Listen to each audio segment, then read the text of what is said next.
बिस्मिल्लाहिर्रहमानिर्रहीम, अस्सलाम वालेकुम जी। मैं नजमुल हसन बाजवा हूं। नाज़रीन, आखिरकार आज इमरान खान जीत गया और मोहरे हार गए हैं। आज इलेक्शन की तारीख का ऐलान नहीं हुआ है, बल्कि तहरीक इंसाफ की आधी जीत का ऐलान हुआ है। तहरीक इंसाफ आज समझिए कि आधी जो है वो जीत चुकी है। वो मोहरे जो कि इलेक्शंस को डिले करने की कोशिश करते रहे, वो मोहरे, और वो मोहरे ऐसे आम मोहरे नहीं है, बल्कि मोहरे खास मोहरे जो ये कहा करते थे कि मैं किसी के साथ जो है ना वो मुशावरत नहीं करूंगा, मैं ऐवान सदर नहीं जाऊंगा। आज वो मोहरे नाज़रीन किराम सर झुकाए, नजरें नीचे किए, गाल शर्म से लाल लिए, ना सिर्फ ऐवान सदर गए बल्कि फिर वहां पर जाकर जिस तरह से मुलाकातें हुई और जो माफियों तलाफियों की कोशिशें हुई वो भी आप सबके सामने ही है।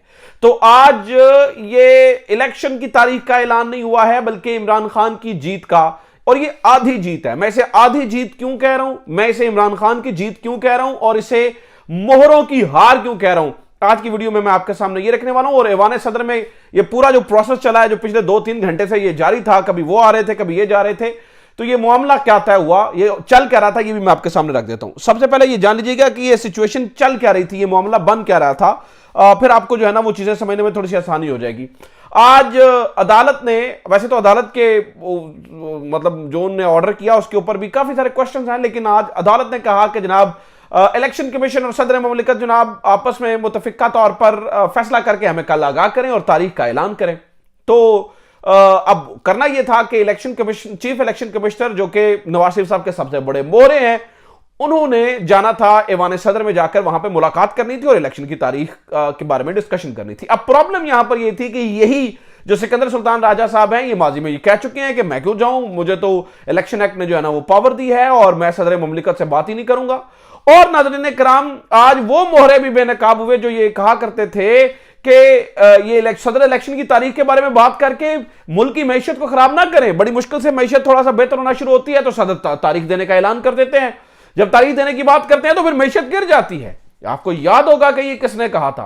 खैर, यहां से इन्होंने अब सीधे मुंह तो जा नहीं सकते थे, ऑब्वियसली बातें बड़ी बड़ी कर रखी थी, तो अटॉर्नी जनरल साहब पैगाम लेकर पहले गए और सदर ममलिकत से मुलाकात की। सदर ममलिकत से मुलाकात करके उन्हें सुप्रीम कोर्ट के ऑर्डर के बारे में बताया और बताया कि जनाब ये जो चीफ इलेक्शन कमिश्नर हैं वो वफ्द के हमरा आपसे मिलना चाहते हैं ताकि इलेक्शन की जो है ना वो तारीख की बातचीत की जा सके, इस मामलों को आगे बढ़ाया जा सके।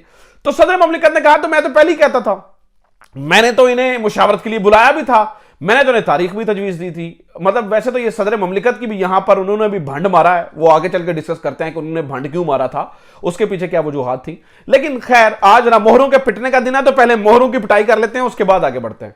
तो जनाब उन्होंने कहा कि ठीक है, मोहरों को बुला लें, मतलब चीफ इलेक्शन कमिश्नर साहब को बुला लें, आ जाए, वो उनसे बात कर लेते हैं। तो फिर जनाब अटॉर्नी जनरल साहब ने पैगाम दिया चीफ इलेक्शन कमिश्नर को, और चीफ इलेक्शन कमिश्नर अपने वफ्द के हमरा पहुंचे जो ऐवान सदर में, और वहां पर तारीख तय होना थी। अब हुआ यह कि इन्होंने इससे पहले गेम यह की कि एक लेटर जारी किया सदर ममलिकत को इलेक्शन कमीशन ने, और उसमें इन्होंने एक तारीख तजवीज दे दी और वो तारीख थी 11 फरवरी की।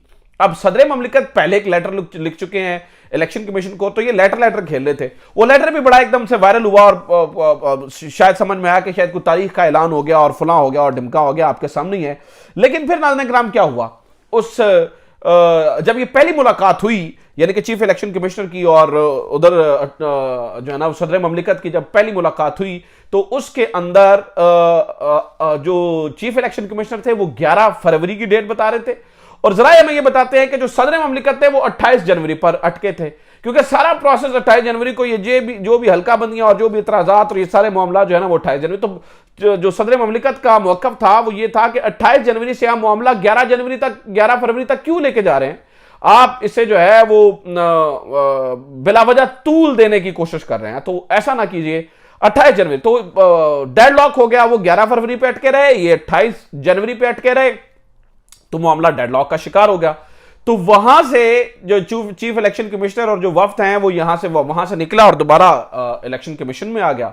अब देखिए, मैं तो उसे कहता हूं कि किस तरह से नाक रगड़नी पड़ी ना, तरले मिन्नती करनी पड़े, नहीं सर आप मान जाए, नहीं सर, तो पहले ही बंदा जो है ना वो थोड़ा हवाओं में नहीं उड़ता, पहले ही थोड़ा सा नीची फजाओं में उड़ता है। तो खैर ये हुआ, इन्होंने वो वापस आ गए इलेक्शन कमीशन के ऑफिस में। वहां पर आके नाज़रीन इकराम एक फिर जो है ना वो डेडलॉक पर पैदा हो गया, क्योंकि कल तो कोर्ट को जो है ना वो तारीख देनी है। तो फिर सदर ममलिकत ने अटॉर्नी जनरल को फिर पैगाम भेजा, वो दोबारा चीफ इलेक्शन कमिश्नर के पास पहुंचे, चीफ इलेक्शन कमिश्नर से बातचीत करके दोबारा अटॉर्नी जनरल सदर ममलिकत के पास पहुंचे, फिर एक मुलाकात हुई और फिर उसमें यह तय हुआ कि ठीक है, कोई दरमियानी तारीख के ऊपर जो है ना वो मान जाते हैं। और फिर जनाब दोनों के दरमियान इनके chief election commissioner Sikandar Sultan Raja और सदर ममलिकत जनाब जो आरिफ अलवी साहब हैं, इन दोनों के दरमियान जो बात तय हुई वो तय हो गई जनाब 8 फरवरी की। सो लिहाजा अब 8 फरवरी की तारीख जो है वो तय कर दी गई है। 8 फरवरी की तारीख को 8 फरवरी वाले दिन मुल्क भर में आम इंतखाबात का इनेकाद किया जाएगा। लेकिन मैं कुछ चीजें आपके सामने रखना चाहता हूं। सबसे पहले तो सुन लीजिए, ये इमरान खान की आधी जीत है। मैं इसे आधी जीत इसलिए कह रहा हूं चूंकि देखिए अभी मुस्तकबिल करीब में कोई ऐसा केस नजर नहीं आ रहा जिसमें तहरीक इंसाफ पर पाबंदी की बात हो या तहरीक इंसाफ को इनफैक्ट मैदान से आउट रखने की बात हो या बल्ला छीनने की बात हो, यानी कि बल्ला जो उनका इंतखाबी निशान है। अभी तक तो कोई ऐसी चीज नजर नहीं आ रही है।